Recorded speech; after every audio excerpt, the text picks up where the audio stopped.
thing I will say about that show that I was on yesterday is that they always give Chop a shout. That's good. Yeah, especially While it's good. with all the people. I curved this hat wrong, I guess, when I first got it. Why? Because the way you look at it on camera? Yeah. No, it's just B. My head might be just crooked. Could be a head thing. It feels somber in here. And when we don't have the lights on and just there's no AJ, it's like it's all business. There's nothing good happening. When you hear my power rankings, you're gonna feel a little more upset than you already are. Stop it. Let's do it. Where's the you loaded everything in? Let's I hope so. Bingo.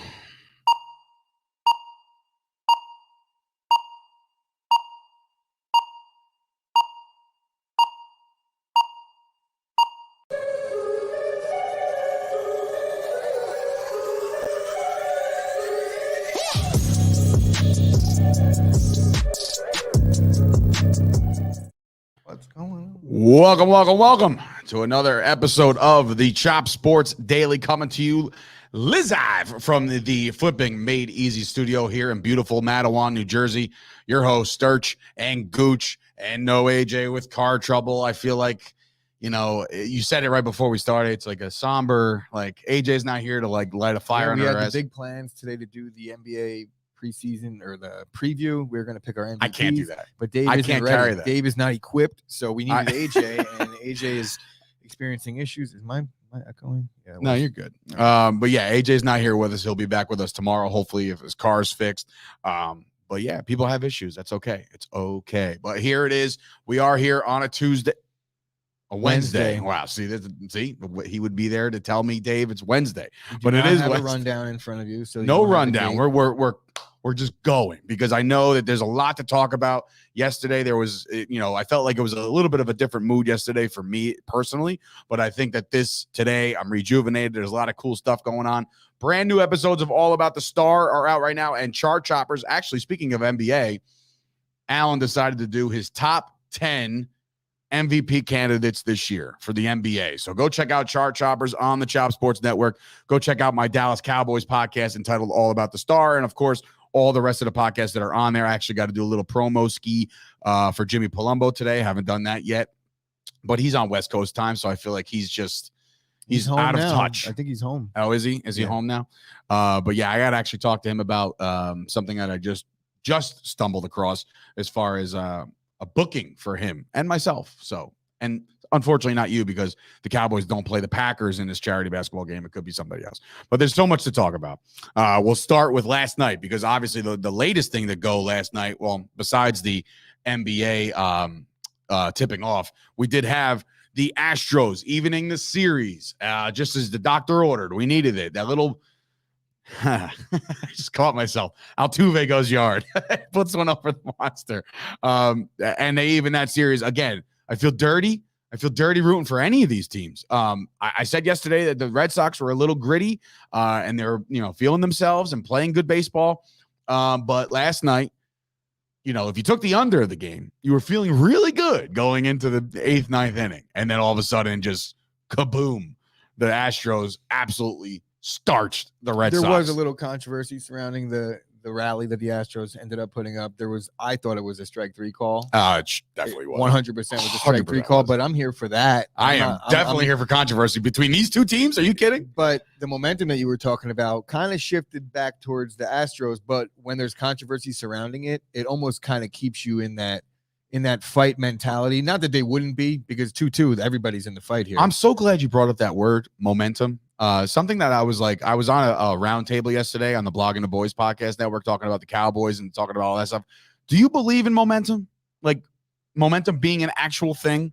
Yes. Some people think it's like a myth or like a mindset. But momentum, I think, is a tricky thing. Like, it's, if you have it, things roll your way. That's just the way it is.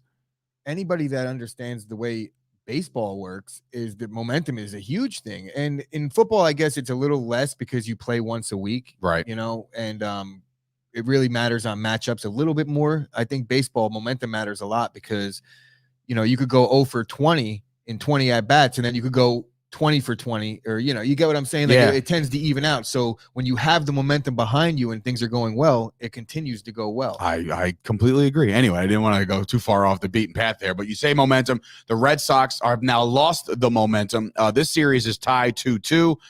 Entertaining game from start to finish. Evaldi, man, he can deal. He definitely can deal. He had a great game yesterday. But again, this is one of those dirty series that I have a hard time rooting for either. I'm not really rooting or pulling for either of these guys because I'll take the NL all day, any day. And speaking of NL, the 3-0 hole is avoided. Dodgers, big friggin' eighth inning, man. They came out of nowhere. Yeah, Cody Bellinger hit a 3-run bomb, and then they ended up loading the bases up after that, and they only managed to push one run across. But Mookie Betts and Cody Bellinger, big hits in the eighth inning. I'm happy that the Dodgers are at least going to make a series of it because that would have been boring if the Braves just kind of rolled through them. Down 3-0 in baseball, very rare that you lose those only series. in a perfect Red Sox world does a 3-0 lead actually diminish yourself. But the Dodgers showed some fight, and now we got a series on our hands, which is good. I'm with it.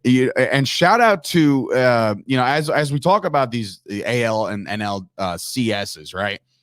Something I heard on the way in on the radio was that like it's a testament to these teams in particular that are in there, especially in the AL. The NL is a different story. The NL, the Dodgers have acquired talent to get to where they are, and they hold on to talent, and that's what they're doing over there. The Red Sox, right? They trade away Mookie Betts, and then one season later, they're back in the ALCS, right? The Astros, they lose Verlander to Tommy John. They let Garrett Cole walk, and here we are. They're back. And that shows either grittiness or just something to be said about their organization that they can bounce back from big losses as far as player personnel is concerned. But like that's a testament to these teams. It's a winning culture. It is. That really, I think, is the big thing here. When you're talking about the Giants, it's the same thing. You look at the Giants roster, and they had no business winning 107 games, but they're just used to winning out there. So when you get to play in that uniform, that culture comes with it, and it's almost the same thing as momentum. Whereas, like, if you're a Dodgers fan or if you're a Giants fan, baseball Giants fan, and things aren't going well, you have that belief. And the same thing with the Yankees. You have that belief that your team is going to turn it around. If you have the Mets culture, or let's just say a different team like the Cubs, or you don't have faith. You think your team is going to fucking crash and burn. And typically when the entire fan base believes that, it manifests itself. And I don't know if there's any truth to that, but just in my experience as a fan, I've noticed that a lot. So you don't believe in karma, but you believe in manifestation. Karma, you have to understand, Dave. Here we go. Spirituality is one of my fortes, and karma does not have anything to do with this life. We've gone over this time and time again. So if I do believe in karma, it would have nothing to do with what happens in this current life that I'm living. It will happen in my next one.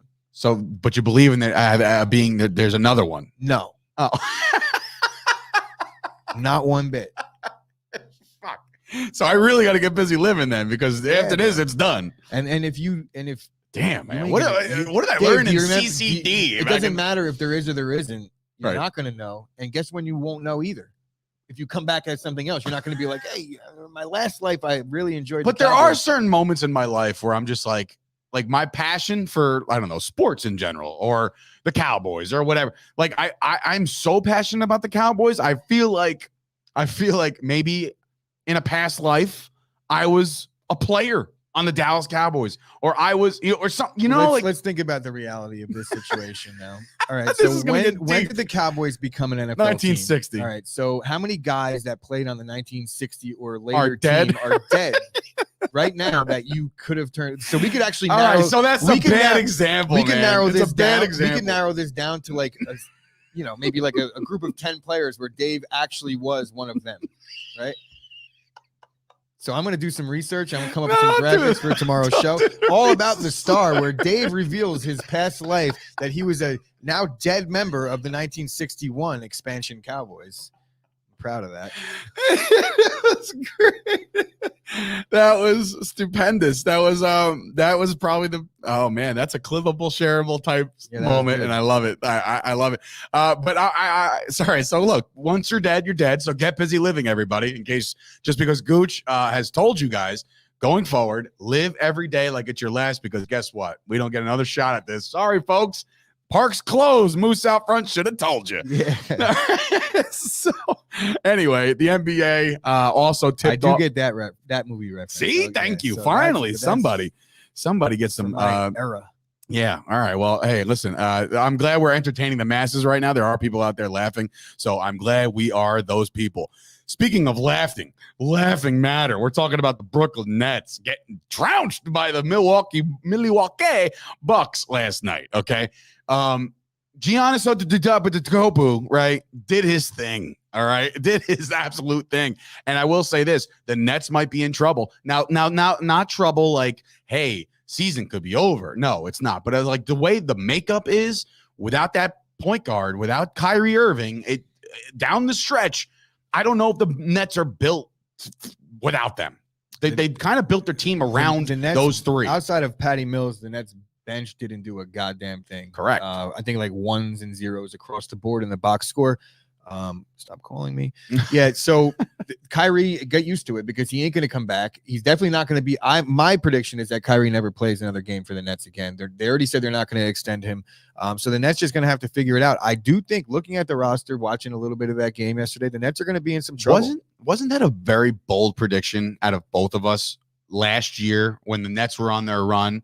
And everybody's technically, quote, contracted through, right? But we all, I think you, me, Pistol Pete, Production Pete was in the house. Pete's a Nets guy, so I don't know. Well, I think he agreed that these three were not going to be here the following year. The following year, we made that prediction that, and yes, it is given the circumstances, obviously, so they would be. But either way, when I'm looking at their starting five, and you got Blake Griffin, when I see Blake Griffin in the starting, I just automatically think like 26 games in, you're going to lose Blake, if that. So you can say that about a lot of the NBA players, but yeah, that Nets team isn't as deep as people think, and Harden looked drunk. I mean, maybe he was. He had a good game, I guess. I mean, it probably took a 40 billion and shout out to Twitter and like the media outlets that like highlight certain things, because if you were to ask me, that's why I asked you right before, because I didn't see a lot of this game. But that's why I asked you, did Harden have a good stat line? Because according to social media, like, oh, look at that step back. You know, look at that he flushes it. I'm like, oh, great. But like, who gives a shit? Harden dribbles the shit out of the ball, right? And he has a nice step back. These things are facts. He could hit a three. He's a good player. But his eyes looked like he drank a bottle of Henny, right? And smoked a blunt. And it looked like he was sobbing during the ring ceremony. I couldn't figure out what was going on. like, man, I can't wait to get there, or just crying because he lost. Yeah. And he wasn't there. Or no, just hammered. I don't know what was going on. I don't know what was going on with Hammered James Harden. City. But that's what we grown to appreciate about the Harden thing. He's fat, but still could do it. Okay. But the Bucks, man, on the other hand, they picked up right where they left off. That team looked good. Giannis is the best player. Scored 127 in regulation. Like that's a big thing. Their bench, they got a lot out of their bench. Their starters, they're just an unselfish team. They all understand they go as Giannis goes. I still think he'll always have trouble creating his own shot, but when he gets going to the lane, he's literally a locomotive, unstoppable thing I've ever seen. In my life. He is the Derrick Henry of the NBA. He's Shaq. He's Shaq. Better than Shaq. No, stop. Well, no, it's a difference. There's a difference. This guy is built different than Shaq. He's built different than Shaq. Shaq was just a large load of a person. This guy is ripped to the gills and he'll kill you. Like I see a comment that Giannis is developing that jumper. I agree. He is developing that jumper. But that said, he still can't create it on his own. So he's not gonna shed a defender. So if you get him up in the post, if you get under, I think the best way to take Giannis out of his game is to play him with a smaller guy and get underneath and just get real up close and get underneath. And just annoying, like don't let him because he kind of brings the ball a little bit low when he shoots. Kind of brings it up from like his belly button. So I think that's the recipe for defending Giannis. It's easier said. So don't put a big body on him. Put a little guy that'll just annoy the crap out of him. Because if you put a big body out on the perimeter on Giannis, then he can create his own shot. But if you put a wing, like a 6'7" wing, 6'6" wing, and you just get real uptight underneath, I think that's where he has problems. Okay. Well, listen, it's game one. Let's not get crazy. Like Jim Slobin, of course, the TMZ. I got to get a nickname for him. Like Danimal is the Danimal because he self-proclaimed himself the Danimal. I'm very good at giving out nicknames, so we could talk about this off air because I don't want to. I got to know. I'm not trying to offend the guy. I'm just trying to give him. I got to get a pulse. He's the news guy. You could give somebody a nickname that you think might be funny based on their personality, they might not. So This is very true. You know, we're gonna have to have a meeting about it. So before we give out nicknames, we're gonna have to have a meeting, and we don't have to whatchamacallit. So somebody said had a little dude on him yesterday. Who was it though? The Nets don't play defense. Very true. So yeah, let's not get crazy. I know that Jim liked to post that they lost the first game, and then he, of course, Craig of all people, one of our resident Nets diehards, said like, talk to me in like a couple months. Like, relax, bro. One game. Let's not go crazy. But we will say this. So for the first time in the 2021-2022 NBA season, I will shout out Ray. Have a seat because y'all lost game one. But anyway. Just don't ask him if he listened to the podcast. No, because he'll be like stone faced. Like, wait, what? Shout out to Ray and his new relationship, by the way, who made that very public. So good job, Ray. So last night, look at that scowl from same graphics as yesterday. That's okay though, because the text. I might not even looked at yesterday's, but anyway, the Los Angeles Lakers dropped their first game of the season to the Golden State Warriors, to my pleasure, because when I started watching this game, I literally put this game on. I guess I was like the 8th inning of the Astros Red Sox game. I put this game on. And I was like, oh, cool. There's more. This is the cool thing about the NBA season. There's always going to be games going on every night late. You know what I mean? So like, if you're one of those guys that can't sleep like me, like this is, Kevin Durant was on him, by the way. So he wasn't small. Okay, so not so much a small guy. But yeah, if you're me and you're lacking of sleep and you're about to head towards a whole nother generation of lacking of sleep going forward, the NBA is for that, and they definitely provide. So this game was on. I was watching this game, and I, at one point, I think it was LeBron who was not on the court, but like I just said this in Chop Sports, the Facebook group. I said AD, LeBron, Melo, Westbrook, Rondo, where's the fun in that, right? Where's the fun in watching this regular season play out if they have these players on the team? And then the first person to come out was James Rube, who makes an appearance from time to time to comment on some of our stuff. He said Westbrook stinks. That's the second person. I'm interested to see how the Rube and Sturch relationship plays out over the NBA season, because he's kind of your antagonist a little bit. But he's a Knicks fan. Baseball, I know. That's why I said it's going to be interesting to see you two on the same side of things. Yeah, no, I'm excited. Oh, by the way, the shout out to the Melo free throw, the pump fake. Did you see that? No, I did not. Oh, it was hilarious. So he's at the line, right? I'll just do it right here for you. Looks at the line. He like pump faked, and then that's a violation. You can't like fake out. Yips. Right. And then he started to smile, and like he just even knew. He's like, man, I fucked up. That was hilarious turn of events. But the main thing is, like I was just saying before, how is this any fun when you have a roster like this, right? Top to bottom loaded. But then people are starting to chime in like, well, they're kind of old, and well, Westbrook's no good. I need to ask you. This is 2 days in a row now between Rube and Scoop. Both said Westbrook stinks. What is your actual analysis on a Russell? I could say this guy's name, Russell Westbrook. What is your real reaction to this guy? Not just game one, just overall career. Last year he led the league in assists. Right, he had 20. He averaged 20 points, something around 20 points, a little north of 20, 11 and a half, and 11 and a half. I don't care what you say. The guy doesn't stink. Now, does he fit with the Lakers, or does he fit on a team that wins formula? Not if he's going to be the key guy. And I don't know that he can't be your one. He can be if you want to win some games, but he's never won. Get eliminated in the playoffs. Yeah, he needs somebody else that could score. Well, he's got a lot of somebody else's on the Lakers. But he's a very unselfish player, and LeBron being an unselfish player, I don't know how that works. Like I'm interested to see how the Lakers play out going forward, but they've only played one game together. There's a lot of turnover on this team. You were talking about them being old. They are the oldest team in the league by a lot. They're like a year. I think I heard on yesterday early in the game that they're a year and a half older than the next closest team by average, which is a lot in the NBA. That is a lot. But the guys that they have, I don't think that they're really priming right now. They understand what's at stake here. But as AD goes, that team is going to go. LeBron is going to be LeBron. If he could stay healthy throughout the season, he'll be fine. I think Westbrook will find his groove. Or at least find his role. Right. He's going to be fine.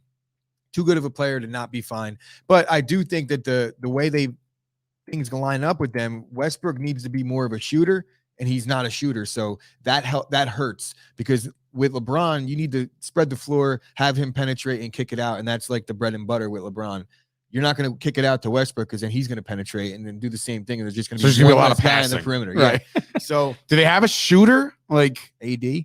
Oh my God. No, they do have some shooters. Melo could shoot. Melo can shoot. He wasn't when he's really open. Shot, but there's a liability on defense there. So Frank Vogel's going to have his hands full, but they also have Think about that though. Coach Think LeBron. about that. They got Coach Rondo. I think when it comes down Right. to it in the playoffs, the team defense has potential to be elite on that Lakers team once they get going. So look for them to be one of the better defensive teams. They're the team that beat in the West? No.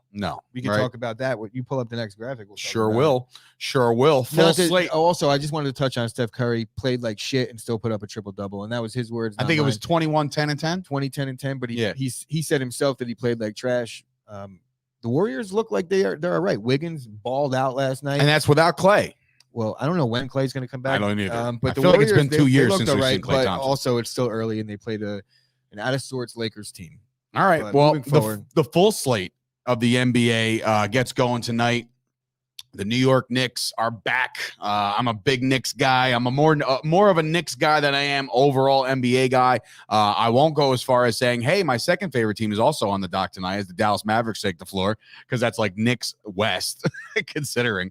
But no, the Knicks are back. I'm excited about the Knicks. I wish Jimmy Palumbo was here to talk hype and tell me why all of my picks and all of my players stink. But when you look at that starting lineup, that starting five for the Knicks to be on the floor tonight, I'm optimistic that they can, when they finished fourth last year, right, that was overachieving. Everybody knows that. Vegas had them winning like 0 games, and then they went off and they did what they did, right? I think obviously they were above 500 team. They finished fourth in the East. They get to the series, and obviously the rest is history. When you come back and you keep certain pieces on this team together, your health then also gets a little better. You add a Kemba Walker, and I understand Kemba Walker's not who he used to be, but maybe in this system under Thibs, like maybe this is where he can flourish. And dude, shout out to Julius Randle. We're gonna find out this year. I feel like they gave him a little bit more of a supporting cast this year than they did last year. Yeah, I think that the Knicks' major Achilles heel this year is going to be the fact that no team is going to be. They're not going to take anybody by surprise.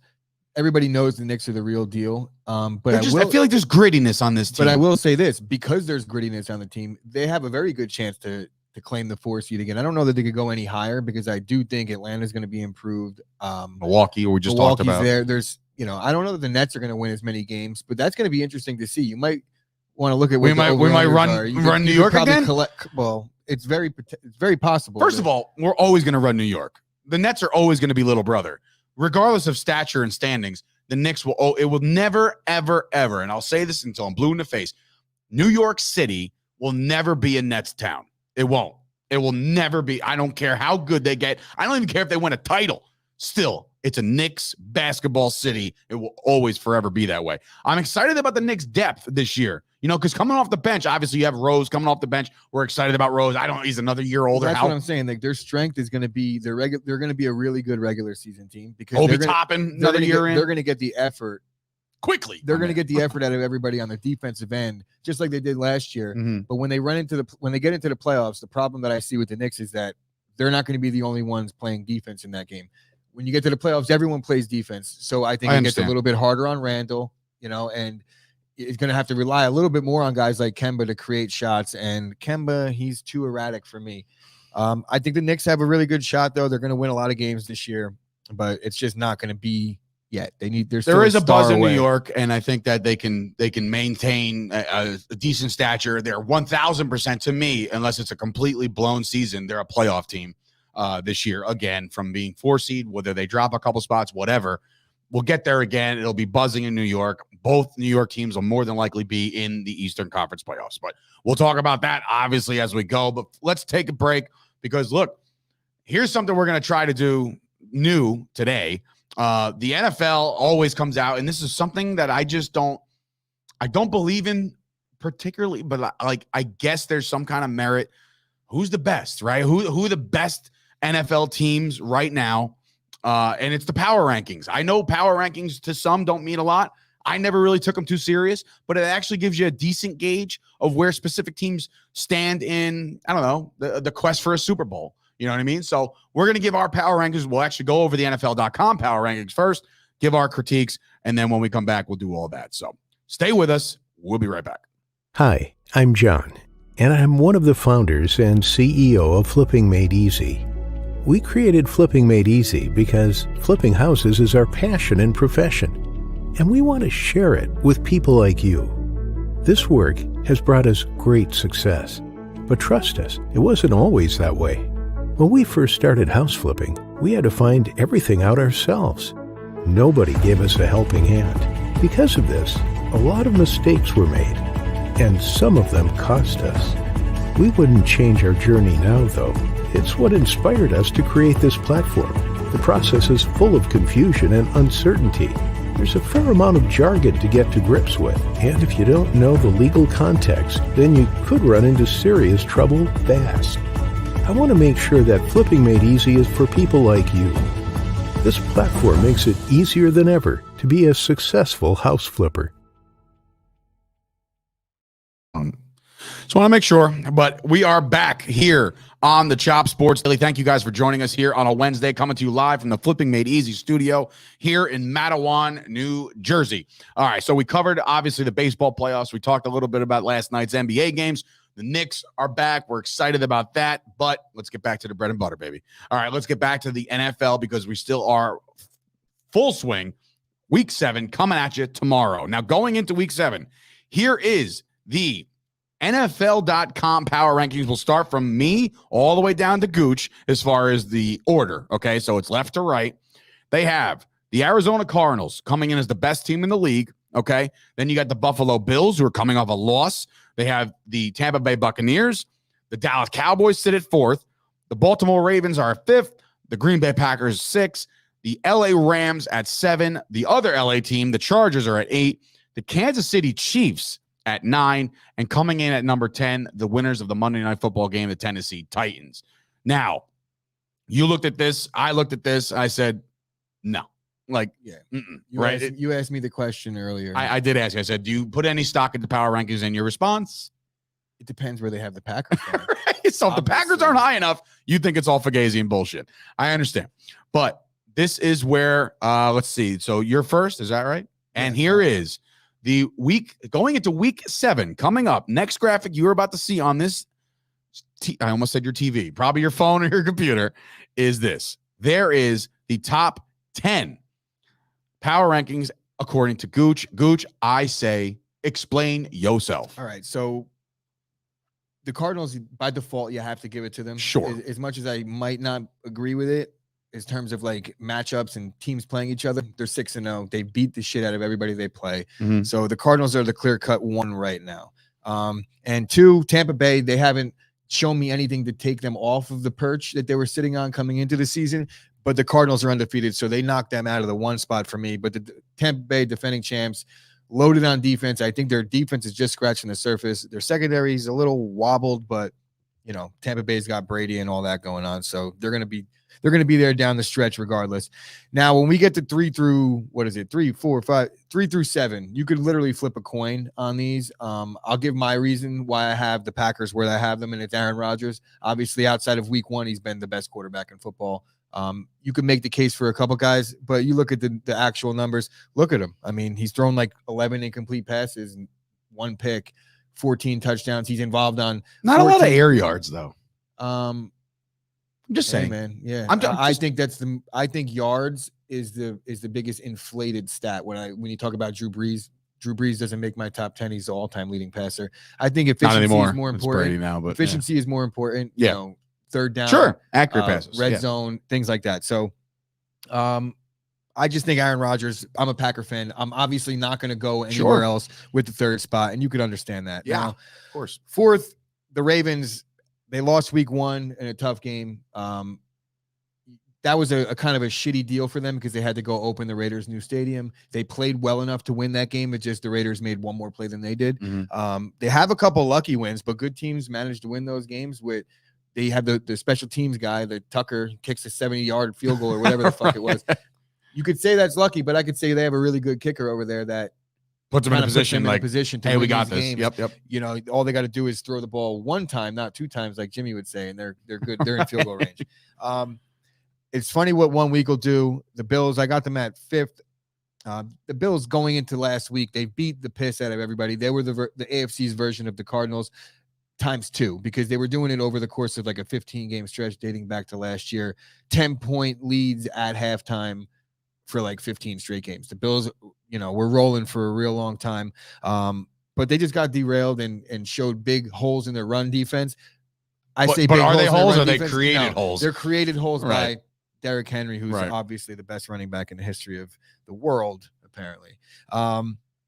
Coming in at number 6 is the Rams. And this is my one where I was actually like, wow, it's tough for me to pick Rams or Cowboys. And I'm going with the Rams because of experience and head coach. You know my thoughts on McCarthy. I think that will. No, I don't. Please elaborate. I think that will burn them in the end. If there is going to be one Achilles heel, it will be a McCarthyism. And I've experienced it. I will feel your pain on it. I will not tell you I told you so. Don't you put that evil on me, Ricky Bobby. Yeah, but the Cowboys, when we're talking 3 through 7, you could flip a coin on these teams. They're all legit. The NFL is very top. I'm flipping a one-sided coin when it comes to one of them. But go ahead. And then number 8, the Titans. They just knocked off the Bills, who you can't make the case that they're better than the Bills because they're not. But it shows that they have potential. That offense, when they get rolling, they're really good. But the problem is their defense is really, really bad. And number 9, we got the Chargers. I think 7, 8. I'm not going to reveal yours yet, but the Chargers, Justin Herbert, he's clearly one of the better young quarterbacks in the NFL. I don't believe in their defense, not one bit, but their offense is loaded, and they're going to have some stinker games because their defense does suck. But I like their coach. I like where they're headed. And obviously, number 10. I think this might be a little surprising to some that I don't have the Chiefs here, but the Chiefs just haven't shown me enough. The Bengals, they're a 500 club. The Bengals coming in at number 10 are the 1 or 3 missed field goals away from being 5-1. You know, they almost had a pulled out a win against Green Bay. They played pretty consistent competition. Like they haven't had an easy schedule. Their one hiccup was against the Bears, I believe. And the Bears, their defense, they match up well. I just think Cincinnati with Burrow, the young receivers, the defense is actually playing in the top half of the league. I'm not really sure about their head coach, though. So okay. All right. Now let's go to the real power rankings, according to Sturch, and this is where they really should be. No, I agree with you wholeheartedly as far as the Cardinals. They're by default. You can't put an undefeated team, the only undefeated team in the NFL, anywhere lower than number 1 because that's what they are. They're number 1. I will agree with you on the Tampa Bay front. I got Tampa Bay still blowing the doors off of bad teams. Brady is Brady. There's not many flaws to that team. In fact, I'll be hard pressed to say that at the end of the year, watch out for Leonard Fournette in that rushing title category. I know it sounds ridiculous now, 6 weeks in, but that dude is running hard. So he's not going to win the rushing title. I'm not saying I said in the it's like not even conversation. Close. I'll tell you why when you're done. Henry's above and beyond. I get it. I actually have his projections in my head. I know. Okay. All right. Anyway, so give me the Bucks at 2. The Baltimore Ravens. This is a tricky one for me because again, I was one of those guys that were saying, you know, Lamar Jackson can't throw the football. I still to this day, Jack, I know you're watching. This is still my thing about Lamar Jackson. He will miss a lot of the easy throws. However, you still can't stop him. So the Ravens offense is clicking. Their running backs are like 7 guys deep all of a sudden. Bateman's back, and he's going to be an absolute target right off the rip.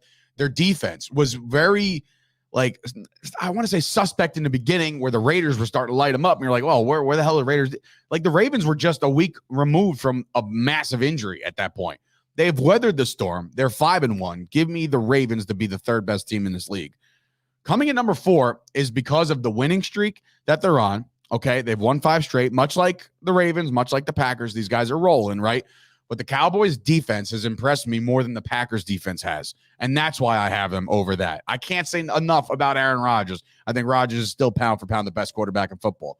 But Dak Prescott is on his goddamn way, okay? He is on his way to becoming one of the elite quarterbacks in this league. And for everybody who got on my case saying he wasn't a top 5 quarterback going into this year, how do you like me now? Because it's not close. He's a top 5 quarterback in the NFL. And if you don't buy into that at this moment, I don't know what you're watching. I truly don't know what you're watching. And I kind of feel bad for you. I feel bad for your lack of football intelligence. Then I got the Packers because of what I just said. Aaron Rodgers, pound for pound, great. I really wish for the Packers' sake that they land some kind of trade deadline second receiver, because eventually they're going to start triple teaming Adams. You got to find somebody else. They do have other serviceable dudes. I love Alan Lazard. Randall Cobb's my guy. I love the depth. Tanyan, you can just go eat all of the bags of D's, because I can't stand you because you have just lowered all of my expectations for you as a performer. But so that's why you're not on any of my fantasy teams anymore. The Buffalo Bills, with their slip up over the Titans, I got them ranked behind everybody else. Josh Allen proved to me the other day, that he is a gamer, an absolute gamer. And outside a slip on the one, he's scoring that touchdown and the Bills are winning that game. I still think they're really a good football team. Josh Allen, also top 5 quarterback in this league. But I'll drop them because of the momentum thing. You know, they lost the game to the Titans. You can't necessarily, I know that the records don't really indicate, because for whatever reason, NFL.com had the Chiefs in there and they're a 500 club. But I will say, if you have 1 loss, you're better than a 2-loss team. That's just, to me, that's how it works. And I'm not just saying standings wise, I'm just saying overall. But then again, I eat my crow because the Rams are 5-1. I put them just a smidge behind. I don't buy into the Rams running game very much right now. I think they'll come on. Henderson is a good running back. I get it, but he's got to show me a little something. Then I got the Titans because of what they just did. If the Titans get rolling, be careful. You know, they're going to run away with the AFC South. I firmly believe that. I don't buy into the Colts. Sure as shit don't buy into the Jaguars. And I sure as shit don't buy into, who else is over there? Why am I missing one? Why am I like a brain fart here? Texans? The Texans. Oh, yeah, that's why, because they honestly don't exist. So the Titans, I have them there. The Chargers, I'm worried about, and it gives a little less credence to the Cowboys' road win in LA because other teams have beat them already. I still think Justin Herbert's the guy. He's the future. That team is great. They will get better, and they will be contenders in the AFC West, considering. Get the Chiefs out of the top 10. Their defense is atrocious, on pace for being historically bad. So that's why I think, yes, Mahomes will be Mahomes down the road. I totally understand that. Everybody gets it. Mahomes will still make the crazy throws. Totally get it. But he's out of the top 10. I'm bumping up the Cincinnati Bengals like you did as well, Gooch. I think that this offense is young. They're hungry. Burrow's that guy. Jamar Chase is going to win Rookie of the Year. Their running game is deep. Even when Joe Mixon's banged up, they have a couple guys that can still run the rock. Their defense is showing up. That head coach in particular could be in line to be in the conversation for Coach of the Year if the Bengals continue to do what they're doing. Regardless, look, how do you not, if for whatever reason, and I'm not saying they're going to do this because I don't think they're going to do this, but if the Cardinals go 17-0, right, and they don't lose a game, and you're like, oh, it's Kingsbury, right? It makes sense. But if the Bengals go from where they were to where they are, make the playoffs, potentially give a run to Cleveland, who's now banged up, give a run to the Steelers, who are a 500 club, this kid could win Coach of the Year. I firmly believe that. So give me the Bengals at 10. So this is something we can readdress every week and keep this updated as we go and shift a couple people around based off this week. So that's that. I don't know what the next graphic is. I don't know. It's just the guys on the cusp. We can show it. Oh, okay. All right, fine. So we talked about the Chiefs. We did talk about the at Chiefs. length. I think their defense is boo-boo. But Pat Mahomes is there. So they are right there. And the Chiefs, they could turn things around, obviously. They have. I bet you they weren't really expecting the AFC West to be as competitive. It really is the only outside of the West and the AFC North. There's no competitive division in football. Think about it. The Titans are going to run away with it. The Packers, the AFC East is the Bills are going to run away with it, and then the NFC we talked about at length already. The Rams, Packers. Actually, the Rams and the Cardinals is a pretty good race. And look, I'm not counting out the 49ers yet. I'm not. I can't do that. Not in October. Mid-November, maybe, but not right now. You bring up a good point. As we're on these on the cusp teams, there's something that power rankings are one thing, but standings are another. And we're talking about the standings in the NFL in October, right? So yesterday, you decided to take it upon yourself to tune in to what I was on. I was on the Blogging the Boys Roundtable, and you heard me talking about, or at least I shared that clip. Maybe you didn't watch it. Maybe you saw the clip. So at what point right? So in reality, I could toss this to your division in particular too, because it's the same thing. Detroit, Minnesota, Chicago, right? Chicago is actually playing relatively well, so you really can't mess around with them. But are you rooting right now? If Detroit played Dallas, Detroit played Tampa Bay, you're rooting for your own divisional teams because they're a non-factor in your division? 100%. See, I can't. If early, the Packers bro. control their own destiny and they could win. Well, that's what I said yesterday. But listen, they don't control their own destiny as far as where they're going to play, right? So we're ahead of the teams in my division, right? The Packers are ahead, you're ahead. So if you keep on winning the games, especially against those teams, when you have games left with them and you're ahead, then it's like, okay, we could handle them. We could put them away ourselves. We don't need anybody else, right? But if you don't have a game against Tampa Bay, or say you already did have a game against Tampa Bay and you lost, you need Tampa Bay to lose. I go into every single season when I think that there's I'll be like, okay, the only team I'm really concerned about in my division will be typically Minnesota or Chicago. You take your pick on the season and which team I'm concerned about. Very rarely if anybody does, it's Chicago will kind of shock people and they'll have a good season out of nowhere because their defense is sometimes really good. But I go into every season and I've been saying this, and I think that, and I'm only saying this because the Packers have had more success. I was just going to say, it's a mentality then because your team is good every year. So I'm not really fighting with the Lions or the Vikings or the Bears. I'm going up against who I think is the better teams in the NFC. It used to be Seattle every year, San Fran of New Orleans. That's the teams that I go in. So right now, your division is Green Bay, Tampa Bay, Arizona, and the Rams. That's a fact. I don't know what it's going to take for you. Maybe a road playoff game that you think, if you look back and you're like, Philly would have fucking beat Here's Tampa. the thing. Here's where I think that, the Dallas Cowboys, and if you tune into All About the Start, I give my game-by-game predictions for the rest of the year, right? For the Dallas Cowboys, because they're on a bye this week, and I break it down going forward. What I will say is that the Dallas Cowboys are in a position right now, which they're up 3 games in their division. They're in a position right now to take care of their own, right? Realistically, the Dallas Cowboys, based off of what they just did against the Patriots, meaning gritty, come from behind, never out, never say die, blah, blah, blah, Goonies, all that shit. They won the game, right, on the road.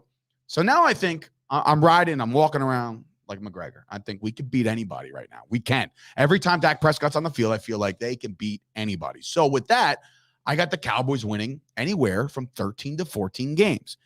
If they win 13 to 14 games, that should be enough to be the number 1 seed in the NFC.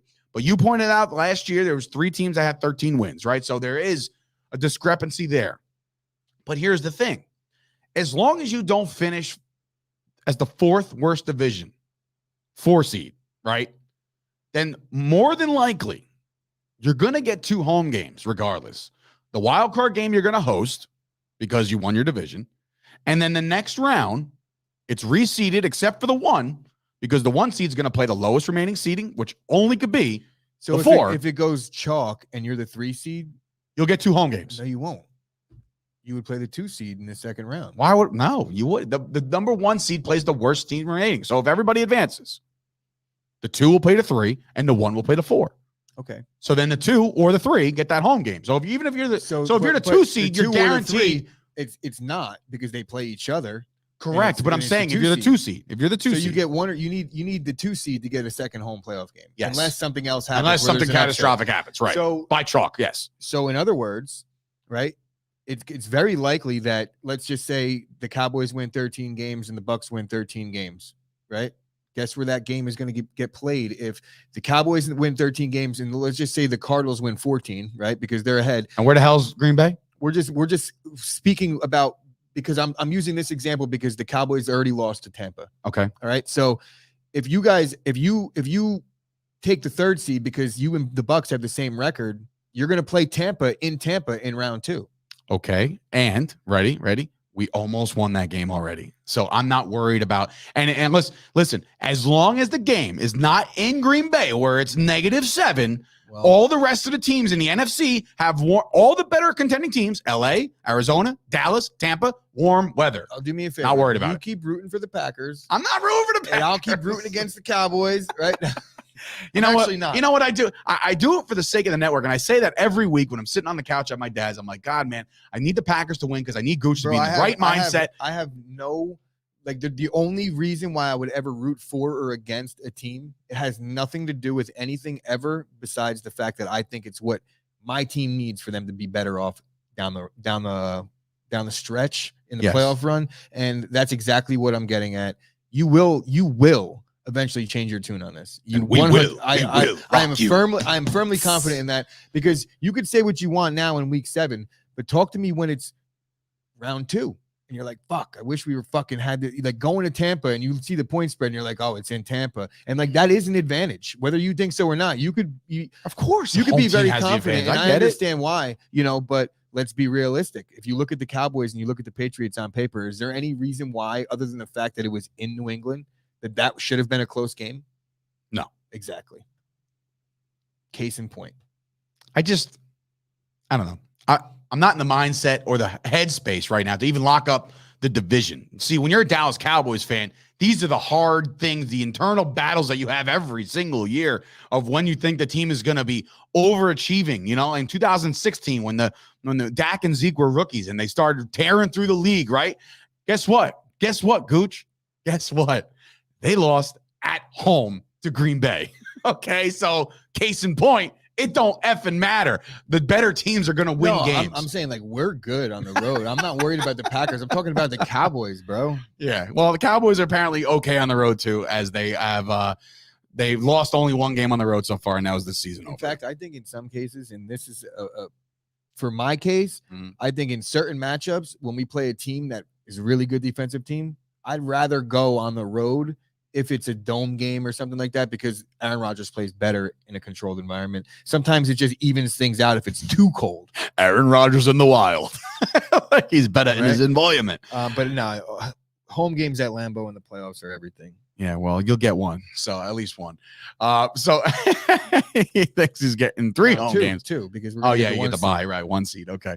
Mr. Confidence over here thinks the Packers are going to just run the table at this point. Packers, by the way, have a way tougher schedule than the Cowboys now. No shit. That's why I gave the Cowboys 13 and 14. If they're playing the teams that the Packers are playing, we're talking completely different things here. So when I went through the schedule yesterday, I was like, oh, okay. Battle tested. The game that I worry the most about is the Chiefs, and they're not even that good. How about this? Like, the Chiefs are on the schedule, and I'm like, we got to play Arizona, Baltimore. We don't got to play any of those teams. Yeah. The Chiefs, and we do have to play the Cardinals at the end of the year. And even Minnesota. Offense, we got them next. They do some big things with their offense. Do you? Cowboys got Minnesota next. Who are you rooting for? Though. Minnesota. You're rooting for Minnesota. Fuck, I just explained my whole entire blind. Case. You're just blind at this point. All right. Well, look, this was another great banger of an episode of the Chop Sports Daily Podcast here. Thank you guys for subscribing and viewing, and shout out to Jack, who dropped a nice line. He said he listens to Sports Talk every day, but at 11 to 12, all else goes off. He's watching Chop Sports. That's exactly what we all want you guys to do every day. We want to turn into a show that you can have some fun, have some laughs, and start tuning out of the mainstream talking heads. By the way, did you post that on Instagram yesterday? Yes. Wow. Like, that guy gets paid a lot of money to do what he does. Chris Broussard, right? Yep. What's he even doing talking NFL? It's beyond me. I mean, isn't he an NBA guy? I think he lost credibility in the NBA, so now they just stuff him anywhere because they stuff him anywhere. He's like an elf on a shelf. There. Where's Chris Broussard going to wind up? He looked dumb yesterday. And you know why Josh Allen Smith, Jacob Jingleheimer, he went on it. Now I sound like Stephen A. His left tackle, Taylor Lewan, went down. Wait, what? Come again? What game are we watching?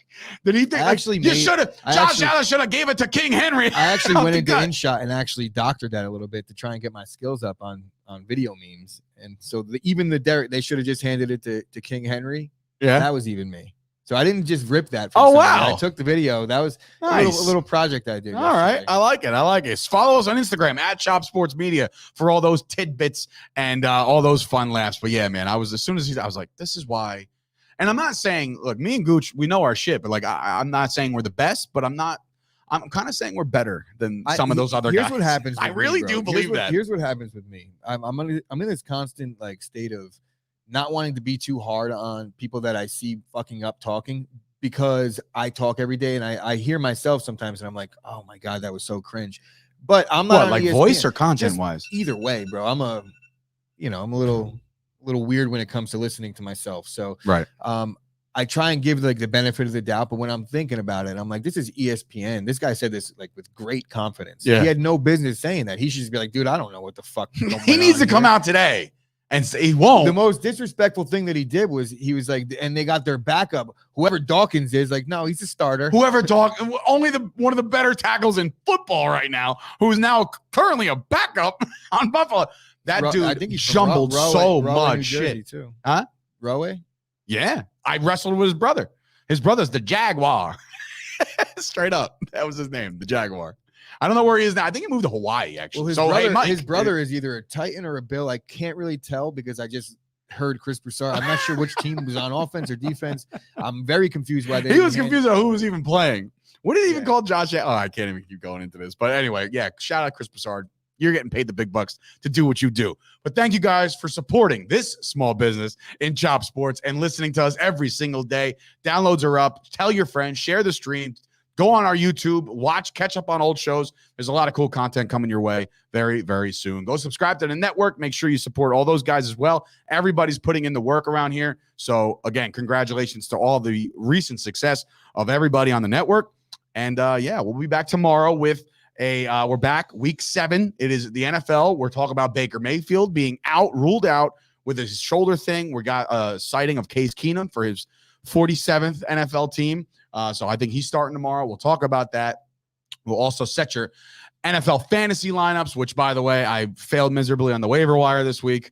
Got a whole lot of nobody. I will say that in the Chop Sports League, I am starting Kyle Juszczyk as one of my running backs. That's how bad it's gotten. But it's a 16-man league, so give me some break. Cut me some slack, and my brother and my dad will get good on that joke. But I'll tell you that story off air. But for Sturch and Gooch, and of course, we hope AJ's car is being fixed because we need your ass back here tomorrow. This has been another episode of the Chop Sports Daily, and we will see you guys on a Thursday. Throwback Thursday. Also, teams to beat out west, the Suns and the Nuggets. The Joker is back. I think the Nuggets are going to potentially, it's going to be a Nuggets Bucks finals. That's my prediction. I'm not even going to pick the Lakers. That's big.